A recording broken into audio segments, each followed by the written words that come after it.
Bonjour et bienvenue dans le haul pal de février, donc de la pile à lire de février. Je vous montre les cheveux dans l'état où ils sont ce matin. Voilà. Vous vous étonnez que je les mette derrière les oreilles? Voilà, c'est une catastrophe. Je ne fais plus qu'un. Hein. Voilà, j'ai abandonné l'idée d'avoir une coupe normale. Oui, je pourrais aller chez le coiffeur, mais non, voilà, pas trop. On n'est pas là pour parler des cheveux, on est là pour parler des livres que je vais lire au mois de février. Donc voici ma pile à lire de février, comme je vous l'ai expliqué au mois de janvier.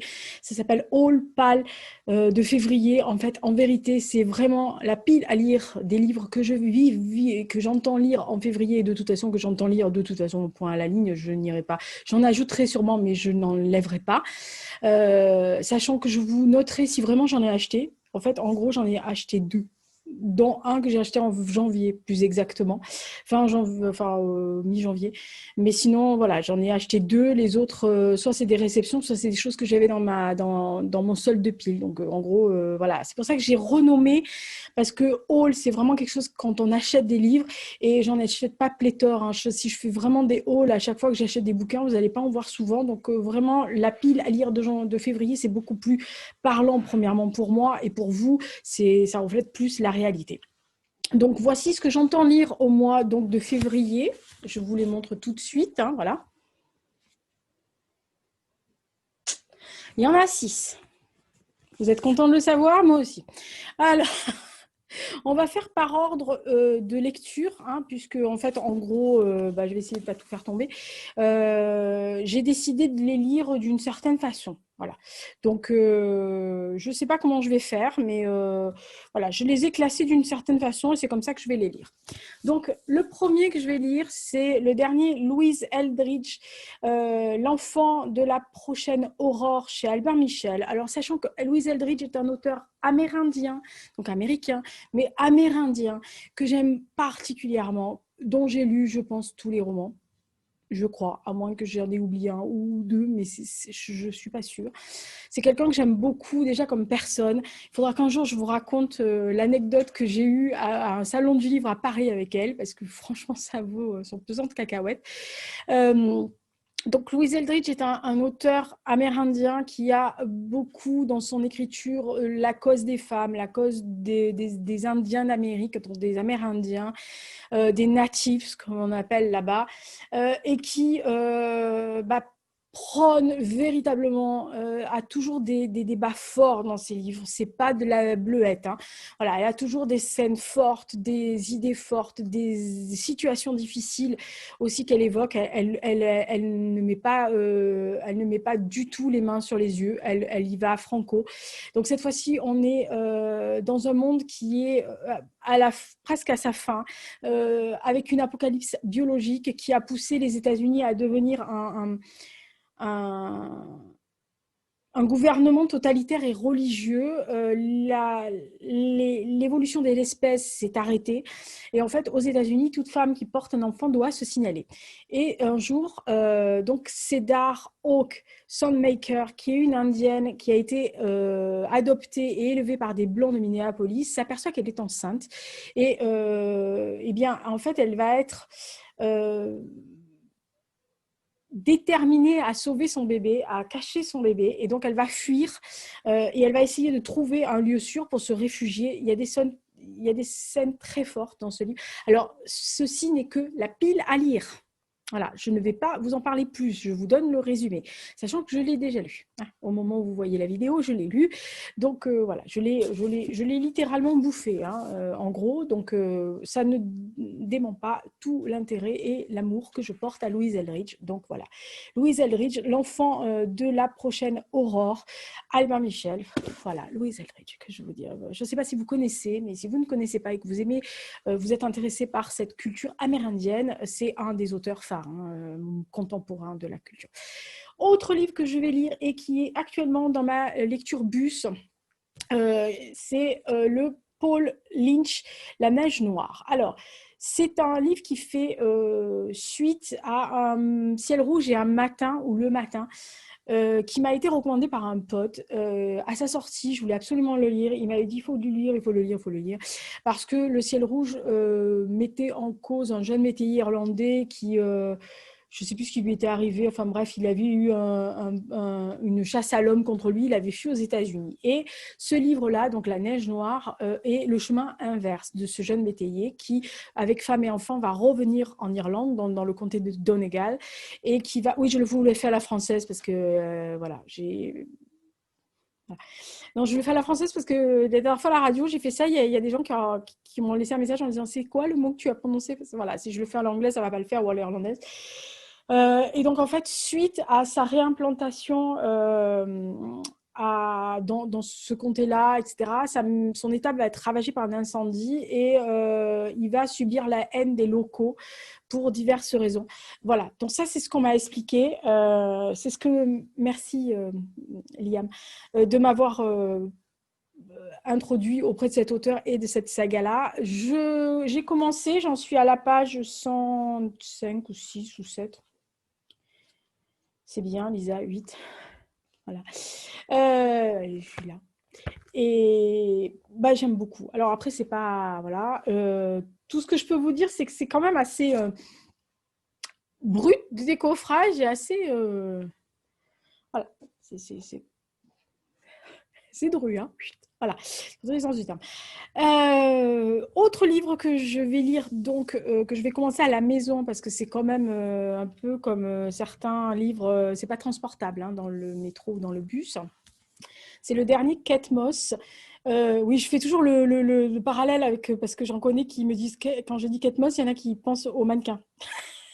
Oui, dans mon entourage, on était très fashion addict, toujours d'ailleurs. Voilà, donc non, Kate Moss, l'auteur. La Cité de l'arme, chez Sonatine. Hein. Alors, j'avais eu en service de presse l'année dernière La Cité de feu de chez Sonatine. Cette année, j'ai décidé, je l'ai acheté carrément.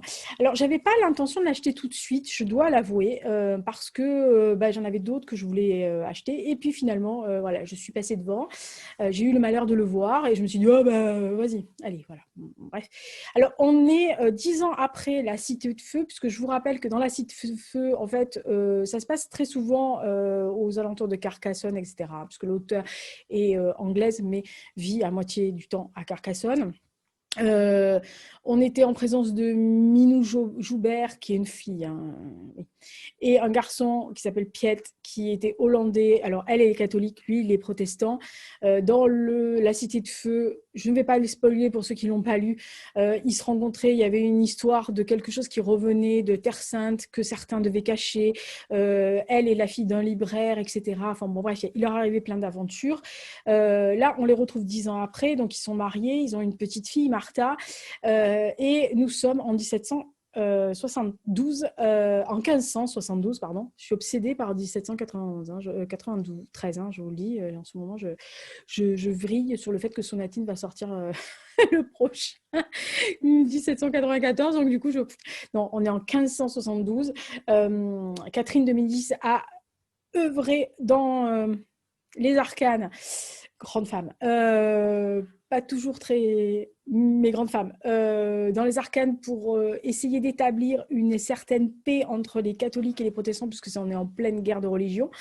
Et on est à quelques jours du mariage donc, de sa fille, Marguerite, et de Henri de Navarre, hein, qui n'est pas encore Henri IV, mais qui, elle, sera la future Margot ou Marguerite de Navarre, comme certains l'appellent. Et donc, Minou et Piet vont aller à Paris pour assister à ce grand mariage de, on va dire, réconciliation entre les deux religions qui se font la petite guéguerre depuis des années, voire des siècles. Bon, bref. Et je vous en dirai pas trop parce que évidemment vous savez de quoi on en parle, enfin on parle puisque si vous êtes au courant un minimum de l'histoire, vous savez que lors de ce mariage, eh bien il va avoir la Saint-Barthélemy donc un massacre de protestants dans Paris et dans la France entière puisque ça s'est donné le mot sur tous les territoires français. Et Minou et Piet vont découvrir lors de cette folie furieuse sanglante que leur fille a disparu. Voilà. on ne va pas plus loin. Voilà, donc ça, c'est La Cité de larmes de Kate Moss, donc chez Sonatine. C'est celui qui sera à la maison. Au moment où vous verrez la vidéo, je l'aurai ouvert pour le lire à la maison. Voilà, donc je ne l'ai pas encore ouvert puisque je suis en train de lancer mon roman, hein, je vous le dis. Donc voilà, j'ai fait une petite pause de quelques jours. À part le Paul Lynch dans le bus le soir, je ne lis pas, j'ai autre chose à faire. Mais c'est celui qui va être lu rapidement. Autre livre, et je change complètement de sujet, c'est la playa, vas-y Lisa. Je vous fais le Tokyo de Mo Eder. Alors Mo Eder, c'est quelqu'un que j'avais découvert, une autrice, un auteur. Autrice, je déteste ce mot. Pourquoi j'ai dit autrice? Je déteste ce mot, mais en fait, on me l'a mis derrière. Je ne vous montrerai pas. On me l'a écrit dans la petite poche là. Alors, pas du tout la personne qui me l'a offert, hein, Dame Chantal, pas du tout. Mais voilà, je l'ai prêté au bureau pour que quelqu'un le lise et la personne m'a dit très bonne autrice. Et moi, ça m'énerve. Donc voilà, j'ai même pas pu gommer. Enfin, c'est au crayon. Hein, donc voilà, dans un post-it. Donc je vais lever le post-it, mais du coup, je suis autrice. Bref. Donc, c'est une auteure que j'ai découverte lors du Black November qui est organisé par la chaîne Il est bien ce livre, vous le savez, je suis une fan. J'avais beaucoup aimé Proie et j'avais découvert le style de l'auteur qui m'avait beaucoup plu. Je l'avais dit et donc Dame Chantal, qui avait écouté, m'a envoyé Tokyo, qui visiblement est l'un des mieux notés. Voilà. Donc, on est en présence de Grey qui va aller à Tokyo, qui arrive sans argent, sans bagage, sans rien, qui est chargé, en fait, en gros, d'après ce que j'ai compris, de récupérer un film sur l'existence contestée de l'invasion de la Chine par les Japonais. Il y a un seul survivant, mais il ne veut pas lui parler. Alors, elle se traîne dans les clubs un peu privés où il y a des yakuza qui sont là avec des autres, etc. Voilà, je ne sais pas ce qu'il retourne. Moi, j'ai lu la 4e de couverture. J'ai trouvé que ça m'intéressait beaucoup. On m'a dit que les retours étaient très, très bons pour celui-là. Voilà, j'avais envie de continuer à lire Mo Eder, sachant que ma cousinette va m'en donner un jour un autre. Hein. Voilà, c'est quand on arrivera à se croiser, hein, bien sûr. Donc, ça fait partie des lectures du mois de février. Donc, Mo Eder Tokyo, je ne sais pas si vous l'avez lu. Si vous l'avez lu, vous ne me spoilez rien, mais vous me dites si vous l'avez aimé ou non. Voilà, c'est comme ça. Autre livre que je vais lire, et alors là, j'ai été attirée, je vous raconte tout de suite pourquoi. Alors, ça s'appelle « Où passe l'aiguille » de Véronique Mougin. Donc, c'est aux éditions Poche de France Loisirs. Oui, je suis toujours abonnée à France Loisirs. J'ai récupéré l'abonnement de ma grand-mère qu'il avait depuis la nuit des temps. Je crois depuis sa création, je crois depuis 70, hein, pour vous dire. Moi, je l'ai récupéré. Alors, j'achète 1 ou 2 livres par trimestre chez France Loisirs. Quelquefois, souvent, des livres d'histoire ou des BD que j'ai pas eu le temps de trouver, que j'ai pas vu tout de suite, etc. Je pioche dans Nouvelles Plumes, mais les 2 dernières ont été des déceptions. Donc, voilà. Pourtant, j'en ai eu des bonnes hein, de lecture avec eux. Les 2 derniers romans que j'ai pris dans la collection un peu régionale, machin, ça a été des catastrophes, dont un que j'ai mis carrément dans les déceptions de l'année 2020. Voilà. Et encore, j'ai été gentille pour l'autre. Hein. Quand j'ai fait la pile, je l'ai retrouvé. Je fais « Oh non, celui-là, j'en ai pas parlé. Ah ben non, voilà. » Donc, lui, c'est un jeune qui s'appelle Tommy, qui a 14 ans, qui est hongrois. On est en 1944, en Hongrie. Et donc, il vit une vie assez ordinaire, à part que le fait qu'il est juif. Et donc, un jour, avec son père et son meilleur ami, ils vont être déportés. Et quand il va arriver dans ce camp, il va se déclarer tailleur, ce qui est une très bonne idée, hein, puisque il valait mieux être tailleur que violoniste. Hein, à l'époque, c'était beaucoup plus utile. Voilà. Enfin, vous comprenez ce que je veux dire. Et il ne sait rien du tout, mais lui, il va découvrir la couture et ça va être le grand coup de cœur de sa vie. De ce camp, il va passer à la haute couture en France, à un destin extraordinaire. Alors, il est dit derrière que c'est qu'il a été sauvé par la beauté et que c'est visiblement, d'après ce que j'ai lu, ça serait tiré d'une histoire vraie, inspiré d'une histoire vraie. Alors, il y a 2 choses à ça. C'est que, 1, déjà, premièrement, ça se passe en Hongrie. 2, en 1944. 3, avec des camps. 4, la haute couture.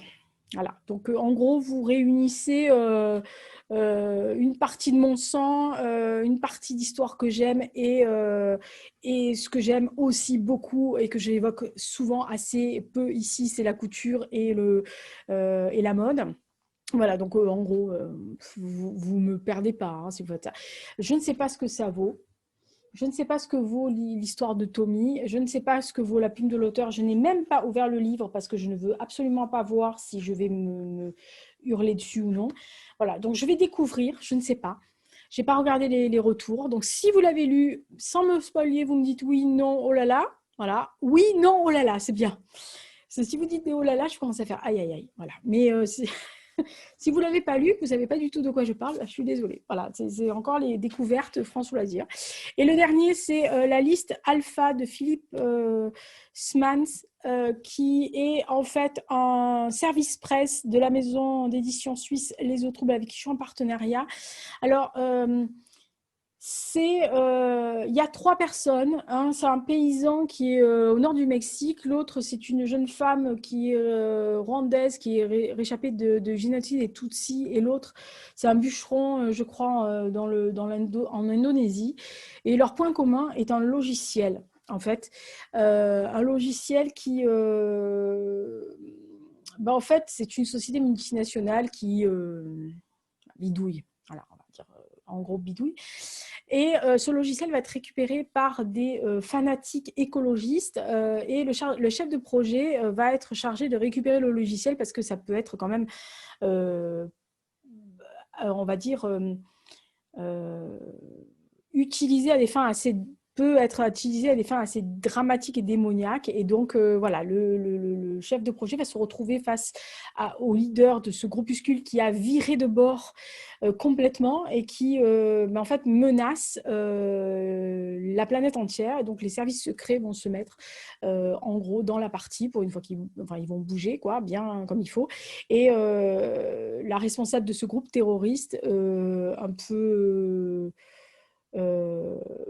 un peu trop écolo et un peu trop fanatique sur les bords, va se fondre dans la nature, c'est le cas de le dire, et elle va être poursuivie par non seulement le chef de projet, mais aussi les services secrets. Voilà. Donc, je ne sais pas de quoi il en retourne. Hein. Je n'ai pas demandé quoi que ce soit. On m'a donné une petite lettre avec, mais voilà, par la 4e de couverture, c'est tout ce que je sais. Tout ce que je sais, c'est que l'auteur est un ingénieur polytechnicien. Voilà.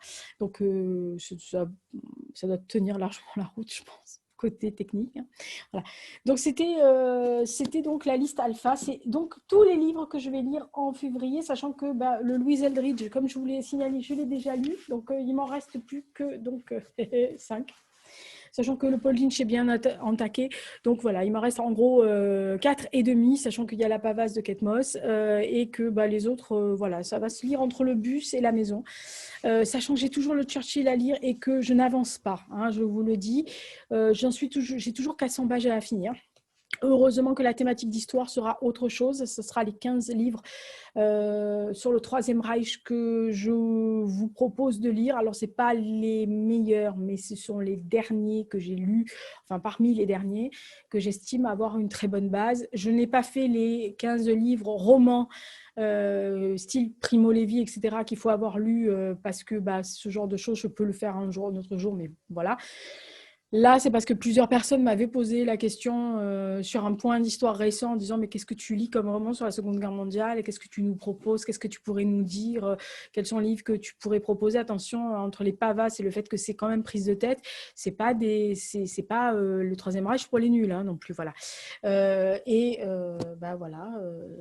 J'arrive pas à avancer sur Churchill. Pourtant, Dieu seul sait que c'est passionnant comme biographie. Mais j'ai du mal, voilà, j'ai du mal parce que j'ai plein de livres qui m'intéressent et il faut s'y mettre comme ça. Donc voilà, je pense que j'attendrai mon prochain week-end prolongé au mois de mars pour finir le Churchill, puisque 400 pages, je devrais pouvoir le faire, m'isoler pendant 3 jours et ne lire que ça. Voilà, comme ça, au moins au mois de mai, j'en aurai au moins Churchill et j'en aurai sûrement un autre parce que j'en ai déjà acheté un autre, mais il patiente, hein, le petit gars. Pourtant, il est passionnant, mais bon, c'est comme ça. Voilà. Donc, c'était la pile à lire de février, donc le haul pal de février. J'espère que ça vous aura plu. On se retrouve la semaine, je ne sais pas quand, mais enfin le prochain. Le prochain, c'est un tag. Le prochain, c'est un tag. C'est un tag que j'ai vu qui s'appelle Suis-je accro à la lecture? Je l'ai vu passer sur plusieurs chaînes et j'avais envie de le faire. Donc voilà, je me suis décidée. Je fais des tags toujours à retardement parce que je l'ai vu passer partout dans la semaine qui a suivi la sortie sur la chaîne Vibration littéraire de Manon. Et voilà, tout le monde a suivi dans la semaine. Moi, vous savez, je suis toujours lente à la détente. Et puis en plus, j'aime bien prendre mon temps. Puis j'aime pas qu'on m'impose de le faire tout de suite. Voilà, j'ai décidé de faire une vidéo par semaine à peu près. Donc ça suffit amplement à mon agenda. Et je ne vais pas me rajouter ça en plus. Voilà. Donc, allez, bonne lecture. Passez bien, mangez des crêpes. Oui, je sais. Voilà, moi, c'est février, la Chandeleur et Mardi Gras. Voilà. Moi, je vis avec le fait que je vais manger des crêpes et des oreillettes. Enfin, des merveilles pour moi. Voilà. Et ça va encore peser sur mes hanches, hein, bien sûr, évidemment. Voilà, parce que Lisa n'a rien compris. Hein. Après les fêtes de Noël, elle a décidé de continuer à manger jusqu'à Pâques. Hein. Voilà. Heureusement que cet été, on sera confinés et que je n'aurai pas besoin d'apparaître avec des trucs un peu trop... De toute façon, j'apparais jamais en maillot, c'est très rare. Ah, je tiens à signaler... parce que je l'ai vu et que je l'ai liké sur Instagram, la sublime photo qu'a fait Hélène de mon blog de filles, assise sur un lit en maillot de bain panthère, avec son petit 46 fillette. Elle a 50 ans, elle fait un 46 fillette, comme moi. Voilà. Je dis ça, je dis rien. Vous ne me verrez pas en maillot, mais je trouve qu'elle a eu le courage, le culot et tout à fait raison de faire ça, cette photo, parce qu'il y en a marre de nous abreuver de filles filiformes, sublimes, merveilleuses, sans problème, sans cellulite, sans bourrelet, sans rien du tout, toujours parfaite, toujours pimpante, etc. Oui, j'ai des allergies, j'ai le nez qui coule, oui, je suis enrobée, et pour ne pas dire autre chose, oui, je fais du 46 et voilà. Donc, j'ai trouvé ça génial qu'elle le fasse. Et visiblement, sa photo est reprise de partout. Et je suis trop contente. Voilà. C'est comme ça. Il m'en faut peu pour être heureuse. Allez. Il m'en faut peu pour... Oh là là, je chante. Mon Dieu, quelle horreur. Vous voulez qu'il pleuve? Il va pleuvoir. Je suis désolée. Faites attention à vous. Mesures barrières, masque, gel hydroalcoolique, 2 mètres de distance. Et puis, picouse. Enfin, si vous pouvez, hein, bien sûr.